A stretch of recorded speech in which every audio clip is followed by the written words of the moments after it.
We are reconvening for the meeting of the Citizens Redistricting Commission. It is 9:38.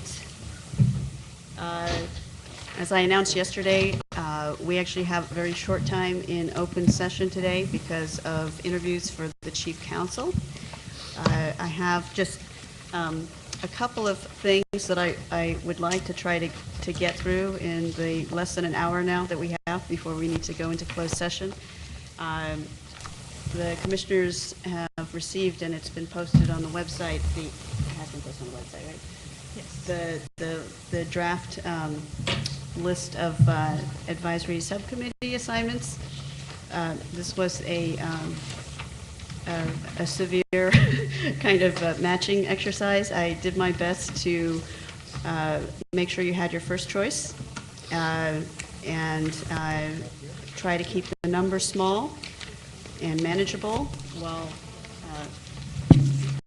accommodating also having a Democrat, a Republican, and someone from decline to state. I've just received a reminder that I forgot to do attendance here, so let's go ahead and take care of that first.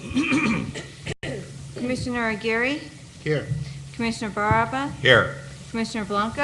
Here. Commissioner Dye? Here. Commissioner DeGiulio? Here. Commissioner Filkins-Weber?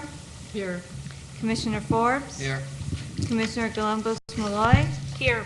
Commissioner Antai? Here. Commissioner Parvenu? Commissioner Raya? Here. Commissioner Ward? Here. Commissioner, Here. Thank you very much.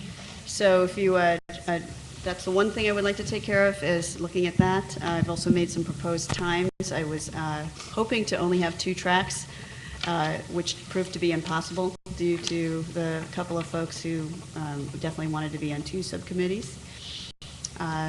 So take a look at that and see if this looks like a reasonable plan.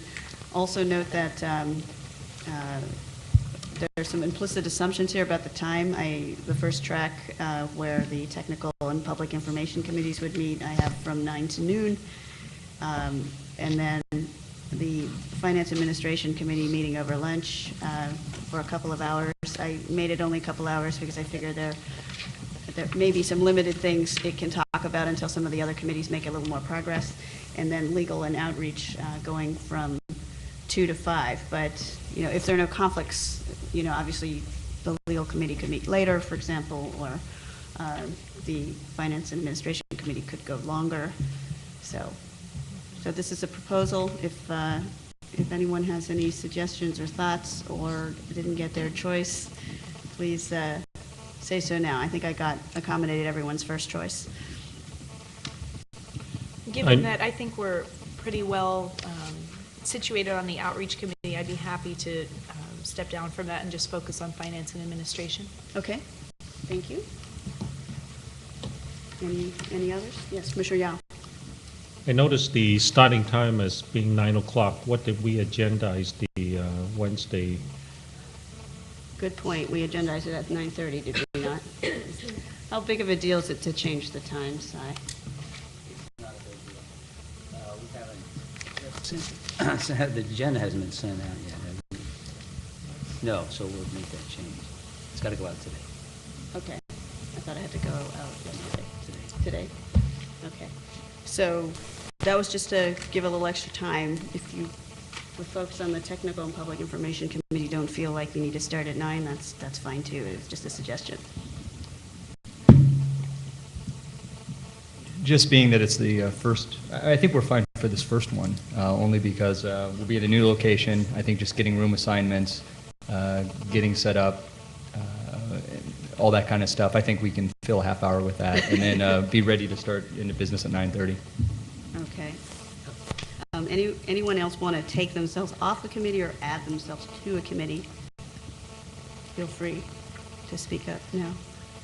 Now, it's understood that as long as we don't have more than 6 commissioners, those who are not on the commission, on the subcommittee, free to attend. You're and free to participate. attend. My only request is for the sake of ease of conversation. The whole reason of having subcommittees is to allow people more opportunities to speak. So if you attend and you're not officially on, just, please observe. So if you want to if you want to speak, please add yourself. Should we program anything for commissioners that are not participating in the subcommittee during the time slot? For example, Wednesday, 9 to noon, there are 7 people attending subcommittees formally. Are there activities? Well, part of the reason I thought we could do this is that it may not be necessary for certain commissioners to actually be there that early then. So it will give the commissioners who are not currently meeting, free time. Or else we could always make Commissioner Ward lead them in a boot camp. I mean, there are some choices. I know the folks on the public information team are excited to get going, and we expect to have a lot of work to do coming out of that subcommittee. So I certainly would love to have the day as a team to start tackling those things immediately. Any other And thoughts? can you remind me again, is this every Wednesday, every time we have a business? So every business meeting is going to start Wednesday, it's going to be Wednesday through Friday? correct? That is what we're... That's what- what we're saying We're here. trying to say, Yeah. yes. Obviously, it's subject to change, and I don't think the times are set in stone. Mhm. Like I said, I could totally imagine if the legal committee does not have a lot to discuss, that it could meet for an hour and meet from 4 to 5. So, I mean, I think that we can always adjust that as appropriate. So this is beginning our next meeting? Yes. And thereafter? Meeting is needed, because Yeah. there may not be issues for a subcommittee to go into in any particular meeting. Okay, thank you. Which of the, let's just go down the list, which of the 2 subcommittees that meet between 9 and noon perceived to be the bigger subcommittees? The room assignment is really what I'm looking at in, So, so the Public Information Committee has 4, and the Technical has 3, so they're pretty small. I'm looking at perhaps public attendance. Oh. Hard to predict. I mean, we could get a show of hands from the audience in the morning. I mean, Well, again, I think we need to perhaps assign the room ahead of time, and we just have to take our best shot at it. I suspect the public information may be bigger than the technical, from a perspective of total meeting participants. any comments, Commissioner Cabrera? I guess we have no way of anticipating that. It's hard for me to envision how many are going to show up. All right, how about the, obviously, in the afternoon, the outreach probably would be by far. So that one will be meeting in the main meeting room, and then the legal would be meeting at the second, at the slightly smaller room then. So it's understood that we would only need 2 rooms then for this coming Wednesday, or for the February the 9th? I think in the afternoon, we would need 3. If I'm reading this correctly, we need one for the finance administration, one for legal, and one for outreach. Right, but they don't overlap, so Finance Administration, I set that up so it doesn't overlap. Gotcha. So it would actually be only 2 rooms. I think I would like to suggest if I could go on the technical committee, and I'll pay Commissioner Bravo's dues. And for the sake of simplicity, you can remove my name then from Finance and Administration. How about that? Okay.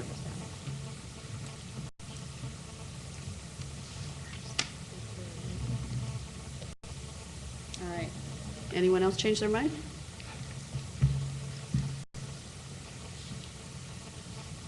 Okay. Thank you for doing this, by the way, Commissioner Duff. Yeah, it was it was a pretty long exercise, actually. Sure. All right. And there's one other item that I would like to see if we can complete discussion on, which is actually the preparation for tomorrow, where we will be hopefully selecting Commissioner Lane Kuo's replacement. Chair Dye, before you continue, could I kind of suggest, and maybe this is what we've talked about before, I'm not sure, but each of these 5 subcommittees, I'm assuming, would elect and nominate someone as a coordinator for the group. And that would be up to that subcommittee to do that. I think that's an excellent suggestion. Thank you. We will have report outs from each subcommittee during the main commission meeting, so volunteer one of your own to do that. And you can choose whether you want to rotate that or not. Good suggestion. Okay. Before we leave this topic, I just wanted to check if there was any public comment on these subcommittees. It's mostly an internal housekeeping matter for us, but if anyone would like to comment, now would be the time. Seeing no one approaching the podium, let's go on to the next topic. And this is what I had put under Thursday for commission governance. Discuss and gain agreement on selection process, and the reminder of the vote required. So let me just talk about the vote required, just to get that out of the way. I spoke with council about this just to clarify things. It's not actually specified by the act. The first 8 of us had very clear guidelines on the minimum required vote to select the slate of the final 6. And basically, this vote is actually a simple vote of 9. It's not a requirement by any subpool. So hopefully we can actually reach consensus, and that won't be an issue, but you never know. So just to clarify that, which kind of makes sense because we're going to be down a Democrat. So, all right. So let me open the floor for discussion on the approach that we may want to use for the selection process. Hopefully this will make our meeting go a lot more smoothly tomorrow. Would you Yeah. cover some of the public input as to what has been suggested in terms of the commission replacement? Sure, would anyone like to volunteer to do that? We have received some public comment on the selection process.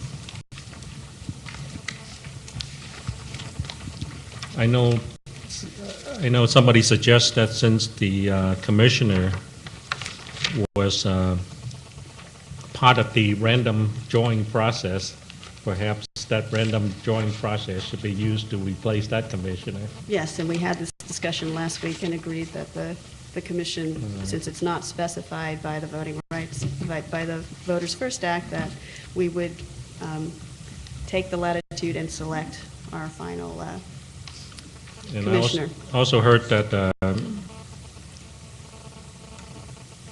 because that individual represents a certain area, perhaps we should pick a commissioner from close to that area. Ethnicity, somebody also has suggested that perhaps because the random process was such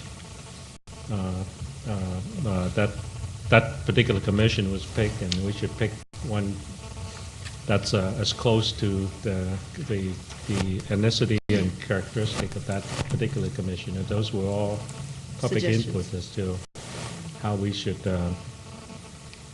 how we should do the selection. Okay. So how do other commissioners feel about that? Commissioner Galambos-Malloy? I think we've all done our homework and we're pretty familiar with what the 3 main criteria are that we need to be keeping in mind. Personally, I feel like as we look at the diversity of the state in all meanings of the word, as we look at the remaining applicants in the pool, what their relevant analytical skills are, and their ability to be impartial, I think the way that we approached this last time was to actually put forward, at that point we were working from a slate, so we started nominating the candidates that we felt like were best able to address each of those 3 overarching criteria. Not every one of the candidates made it into that final pool, but it was a way of kind of grounding and focusing the conversation around the individuals that we felt would best meet all of those areas. I read the comment regarding thinking about placing Commissioner Kuo's, replacing her with someone who essentially was a stunt double, or, shared many of the same characteristics as Commissioner Kuo. However, I feel if we really take a step back and we look at the three criteria, the intention of the Voters First Act, that may not be the best solution for actually weighing particularly the geographic diversity of the state and some of the other qualities. So I'd suggest we really take a step back and look at the intention of the Voters First Act. Our charge is much broader than replacing Commissioner Kuo. It's looking at ourselves as a full commission body and what body would best be able to represent the state. Thank you. Commissioner Forbes? Yes, I'd have to agree with much of what we've just said. I think that because of the random draw process, like, for example, Northern California had an excessive number, I mean, statistically, of members, and we tried to take that into account, but still, given the fact that the first 8 had certain characteristics that did not reflect the state, and we were not able to probably to completely correct those, I think that we should look at all 7 of the candidates afresh, without regard to trying to replace Commissioner Kuo, as you said, a stunt double. I would feel much more comfortable that we just have a free selection. Okay. Other commissioners? Commissioner Antai? I agree. I think we need to go back and look at the original purpose of why the commission was formed and look at those 3 criteria as the basis in which we would look at the remaining candidates to fill that position. Right. So any affirmative suggestions on how we should go forth on this? Just to remind the public, for those of you who didn't watch the selection of the final 6 by the first 8, we used a pool process where people nominated various candidates to be in a pool that we narrowed down in a couple of rounds, and finally came up with our selection based on the discussion about each candidate. Well, one technique, and this is one that we used when I was on the Davis City Council, and other former council or current council members may have a similar experience. What we would do when we were selected to the Planning Commission, we would give, there might be 10 applicants, and we would give each member of the council 3 votes. And all 10 names are put up, and we each voted for cast 3 votes, and anybody who didn't get any votes was dropped out, and then everybody got 2 votes, and we did the same thing. And then everybody got 1 vote, and at the end, the person who got the most votes was the person who was put on. So that's a technique. Similar to what the applicant review panel used. Any other thoughts? We didn't use that explicit voting technique among the first 8. We actually just nominated, so that's an alternative approach. Commissioner Blanco? No, I just, going back to sort of the issue of what's our starting point, I just wanted to say that I agree with the idea that we really go back and we look at this pool sort of afresh with the criteria in mind that, Prop 11 sets out, and not try and find I mean, it may end up being that it's a person that's similar, but that's not how we approach it, like we're swapping commissioners. Right. But that we're going back, to look at the entire remaining pool. Okay, sounds like there's a pretty good agreement on that. Yes, Commissioner Yao. Question for Commissioner Forbes. The process of going from 3 votes to 2 votes to 1 vote, so the intent of the initial 3-vote process was to narrow the pool down to half of the original size? Whatever. I mean, we would have instances where we might have 10 applicants, the 5 councilmen would agree on the 3, and the other 7 would get no votes. And at that point, you were done.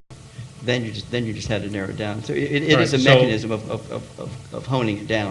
So during each of the voting process, there'll be ample opportunity for discussion in terms Absolutely. of... Right. Okay, thank you.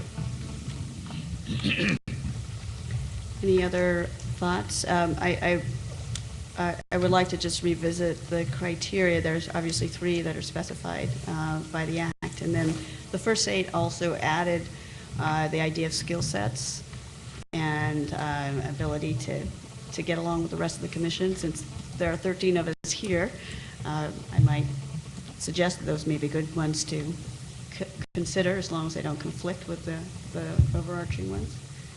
Any other thoughts on other criteria that we should keep in mind?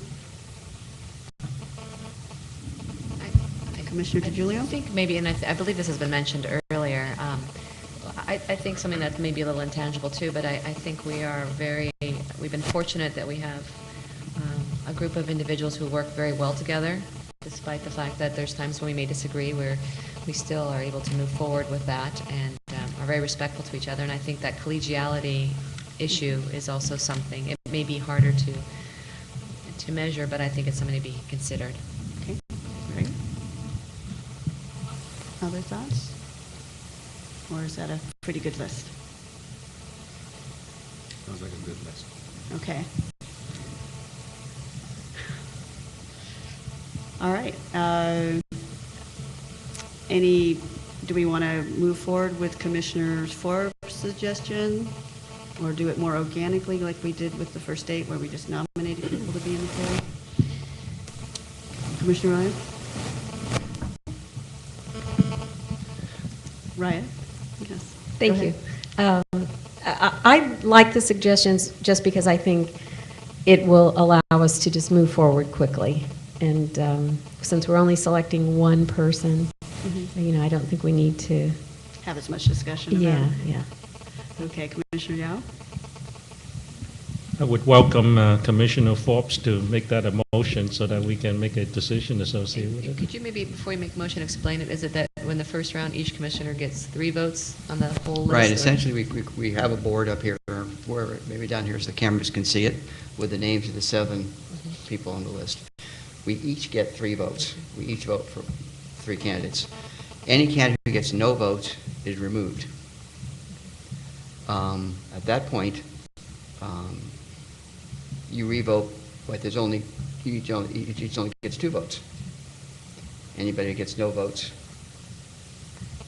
then then we each get 1 vote, and if whoever we get, if you happen to still have 3 candidates and you get 3 votes, then no one gets a majority, then you have to revote until someone gets a majority vote. And just on a logistic, is it part of it that you put your 3 votes in 3 separate people, or do you? No, you can load them on- 3 separate people. That's what I want to make sure. Yeah. Would you suggest that these votes be turned into staff beforehand, or? No, I think we do them publicly. Okay. No, I think we just have to sit here and read off our names. Mhm. And that was done, that was done for transparency. Okay. I mean, you could hand them to staff and they could read it to you, but it's just easy just to do it from the dais. Sounds good. Do I hear second? Second.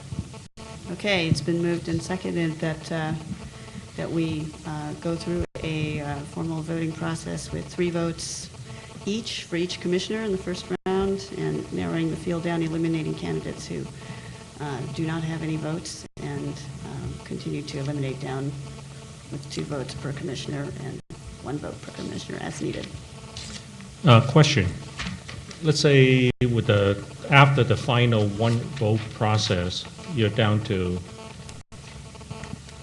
just pick a number, 5 candidates, okay? Because there are 5 names and some may have a single vote. Then we basically, from that point on, start going from 5 to 4 to 3 to 2. Right, and now another way which we've done it is that you simply retain those who got the most votes, and everybody else drops out. That's another way of variant to it. Yeah. Go ahead, Commissioner Blanco. Yeah, I guess I'm a little remiss, a little loath to decide right now to vote on a particular method of voting. I'm not sure why I feel like that. I haven't had a chance to really think about how it would play out. I mean, there might be another method that that more accurately captures, I don't know if there is, that more accurately captures really how we're getting at the top criteria,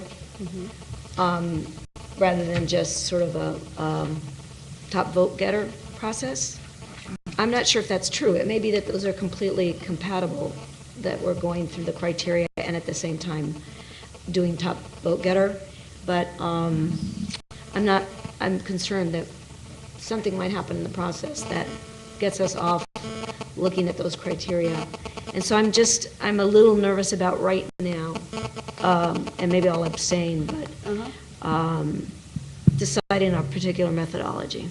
Okay, Chairman Commissioner Dodd. Baraba and sorry. then Yeah, Commissioner Falkins-Weber. The reason I'm not have the same concern is that these are 7 people who have been through a rather elaborate screening out process. And anybody who is left in that pool is certainly qualified for this job. Commissioner Falkins-Weber and then Commissioner Forbes. Thank you, Chair. I'm assuming we will openly discuss these candidates and what our thoughts and opinions are regarding the categories that we've already agreed we must follow under the voting or the Voters First Act, and then we're considering drawing a vote. You're not suggesting we perform a vote first without a discussion of the candidates, is that correct? Absolutely. I mean, that's part of the process. Well, no, are you suggesting that the vote would come first before we have an opportunity to discuss? No, you discuss the candidates. In fact, let me make this suggestion. I mean, I've seen the voting process in my Right. own city council, so I'm very familiar with it. I just want to, given how we had done the first slate, and to also address the concerns raised by Commissioner Blanco, openly discussing where we feel a candidate will fit with the commission as it exists presently, and aiding those who may be wavering regarding their vote. So we will be having a discussion, and then we'll move forward with the vote. Right, now let me make a suggestion. Let me, for the moment, withdraw my motion, and instead I'll write a brief memo to the commission regarding the process, and I'll have it for you tomorrow morning, and you can take a look at it and comment on it. Because I think to have this idea sort of thrown out there and to let's decide is rather quick. So I'd be happy to do that, and then we can discuss it if that's convenient with the chair. You're suggesting tabling this until tomorrow? Until or- tomorrow morning, and I'll have something in writing of how the process would work to hand out to you. Commissioner- If that would be helpful. Okay, Commissioner Ward? Yes, it's great discussion this morning. This is obviously a very important issue. The only concern I have with not making a decision, at least on a process today, is that we have a very short timeline with which to expedite this decision, and we want to do it in a fair and a proper way, and make sure that it's given its full due. But there might be equipment needs, there might be logistical needs, like board, things like that, and if we wait till tomorrow morning to discuss the process and figure that out, we could be at a big disadvantage. It does seem like there are some models that we're all familiar with that are fair, adequate ways to make this relatively easy decision as far as picking one member as opposed to 6 or 8, that we could agree as a framework for doing tomorrow morning. Commissioner Raya? Thank you. He said my thoughts. Okay, Commissioner Yao? I'm hoping that we can perhaps make a decision of how to down select from 7 to maybe half that number, maybe hopefully 3 names quickly, so that we can spend time to discuss the final 3 names as compared to spending a big block of time during the early phase, because I think the final discussion is probably more beneficial than spending equal time for all the candidates. Commissioner Forbes and Commissioner DeGiulio. Well, one way of doing that is to just have your first vote of just have a single vote of 1 and see, then see who doesn't get any votes. And then you just debate the ones who are left before you take another vote. Commissioner DeGiulio? I was going to suggest something, I'm not sure if this is possible, or if there's time for all the commissioners. Could we do something like give our top 3 to 5 choices to staff by tomorrow morning? And similar to what they've done with some of our other hires, they've been able to compile the top vote getters, so to speak, and the numbers associated. Then would give us something in the morning to actually work from. We would have, well, this based on everyone's vote is where we stand, and then we could just have a discussion. And then if we wanted to move forward with this type of vote counting, but it would just give us an idea of where we all stand. Okay, Commissioner Blanco? I'm a little concerned that that may be technically okay within the, our open meeting requirements, but that we lose the benefit of the discussion that led some people to only submit 2 names. You know what I mean? We by doing that, there's already some discussion that hasn't been aired. And I think I'd like to sort of err on the side of the public hearing as much as possible about why people will want to know why Commissioner Blanco, didn't Sure. consider this person. And You know what I mean? was just It's thinking kind of trying to get to the, as Commissioner Yao said, it's just trying to get down to maybe the top flesh out. So we would have something discussed rather than 7, but a smaller number. But I was just throwing out a suggestion. Commissioner Forbes, then Commissioner Ward. I was just going to say, I think that this is not like hiring an executive director, and I think this has to be done completely in public. Commissioner Ward. The way I understood Commissioner Forbes's original motion, could have been wrong, but it's kind of a hybrid of what I'm hearing discussed now, whereas we all individually come up with our list of 3, and we have our particular reasons of comparing them with the criteria and coming up with that list, and then we immediately, as I understood it, kind of take that vote and just that helps par off, the bottom 2 or so right away. And then we start a discussion point with a narrowed field with which we can debate, discuss, and collectively compare strengths, weaknesses against the criteria established. And that seems like a reasonable way to expedite the process, but also make sure that all of the top candidates, as we compare them collectively, get a fair shake and a full discussion. Any other commissioners who have not yet commented who would like to share their thoughts? Commissioner Aguirre? Yes, I would concur with those comments. Generally, in my review of the candidates, I've pared it down to about to 3 or 4. So the idea of walking in the door and discussing a smaller pool, I think, will be a better use of our time, and so I would support that suggestion. Let me suggest that one alternative, I'm just thinking how much time it will take for 13 commissioners to discuss 3 choices, that we could still submit our selection to staff and then have projected up so that it is open and transparent. Just a thought.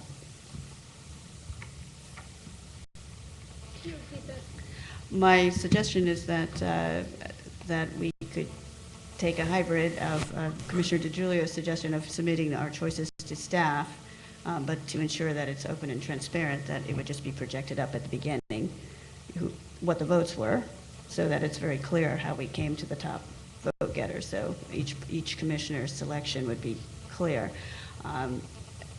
My other thought is that when we did this in the first date, we did not use such a formal process. It was very organic, and basically people just nominated certain candidates to be in the pool, and it naturally split at about half in the first round, that only half of them were actually nominated to be in the pool for consideration. So that's another thought, because we only have 7 candidates to look at, but it's, it's hard to predict how it's going to go. Commissioner Yao. I see that as the same process when if we do the nomination publicly. In other words, we cast out 3 votes. We certainly have that have that time to either advocate or explain as to why we didn't pick the other four, okay? And so that really is an opportunity for us to explain ourselves. And if we can perhaps use that process instead of going with what was suggested, those that get 0 votes get eliminated in that process, was using that process to get down to 3 names, or the 3 highest vote getters. And then starting with step number 2, then we can go into the more detailed discussion as to, with the 3 remaining candidates, how you see the fit to the commission, or to the commission post. Commissioner Forbes? I think the biggest concern I have is that with 13 of us voting and 7, you may not be eliminating anyone. So one thought I had was that as a variant, we would simply take the first round, only the 3 top vote getters would remain in, not anybody who got a vote. Mhm. Just the 3 top voters would stay in. And then we vote again, just the top 2. Mhm. Right, I mean, it's possible it could completely And I do completely think split. Commissioner Yao's comment that I think it's a useful thing for us to do when we say, these are the 3 that I pick, or I would recommend that we talk about, and here's why. That provides an opportunity for that. If we just give names to staff, Mhm. that, at least for the first round, that opportunity is lost. Okay. Commissioner Yao? Would Commissioner Forbes like to modify his motion? Yes, I'd modify it so that in the first round of voting, the top 3 vote getters would remain, and if it's a tie, then however many Would go it might be forward. 4. If it's a tie, it's not a tie, it's just a top 3. Okay, there's been an alternate motion, Just modification. a modification of the original proposal, that it's still, I believe he withdrew his original, so. Okay, there'll be a new motion. Okay. Well, let's be sure we got the motion then. Okay, I'll try it again, okay? That we will, tomorrow, as a commission, each commissioner will vote, cast 3 votes for the replacement position. The top 3 vote getters will remain for the second round. At that point, the commission will discuss those who are left. Following that discussion, we each get 2 votes, and we'll vote again on the remaining 3. And the top 2 vote getters will remain. We'll have further discussion as needed, and then we'll each get 1 vote, and whoever gets the most votes will be our new commission. That's the process. is that clear to everyone? And for purposes of staff work, that's all. Second that. Do you want to submit that first vote to staff ahead of time? No. You want to do it, and have us do it Right, right here? because- All right, I'm much more comfortable with Yeah, that. 'cause in I'm terms having of it, because the idea is that at the openness. time each of us cast our 3 votes, we will explain somewhat briefly why we cast those 3 votes. Thank you. Okay. Commissioner Baraba? Yeah, Mr. Forbes, I understand you in your discussion that if the way the first vote comes, if it ends up there's 4 people with Well, the same vote, then we would We'll review keep 4 4, people. we're not going to, we won't cut it to 2, Yeah. we'll keep it at 4. Okay. Any further clarification needed? Commissioner Yao? Just direction to staff, we'll need a poster board to publicly keep score. Okay. Need a second. All right, so we had a second from Commissioner Ward. All right, any further discussion among the commission? Would any members of the public like to address the commission on this issue of a selection process for a replacement commissioner? Please come forward. Okay, seeing no one coming forward, are we ready for a vote? Okay, I'll try this with a voice vote first. If all those in favor, please signify by raising your hand and saying aye. Aye. Those opposed? Any abstentions? Okay, it sounds like we have a unanimous vote and a process for selecting our replacement commissioner for tomorrow. So I just would like to advise that members of the public, if you would like to submit public comments about any of the individuals, please do so as soon as possible. Remember, we announced yesterday that the deadline for public comment would be at the beginning of the meeting tomorrow, 9:30 a.m. And we may take a short recess so that we can review any last-minute public comments, just to make sure we can consider them all before we cast our votes. Both the preliminary and supplemental applications are available on the We Draw the Lines website, as well as the video interviews of each of these candidates and the transcripts. So please take a chance, and all the commissioners, of course, I hope you've all reviewed all of these. I believe everyone has done their homework, and be prepared to discuss this tomorrow. Also, just to advise the public that we will be having 2 expert presentations tomorrow afternoon, so hopefully we're able to complete our selection process in the morning. At 2 o'clock, we have a presentation from Karen McDonald from the Institute for Governmental Studies and the statewide database, who will be advising us on sharing her past experience with redistricting, and also advising us on the potential locations for 50 outreach meetings. And then right after that, we will have a presentation from Dita Skatagi, who was the director for Census 2010, and has going to share some thoughts on how she was able to do a lot of grassroots outreach with limited funds.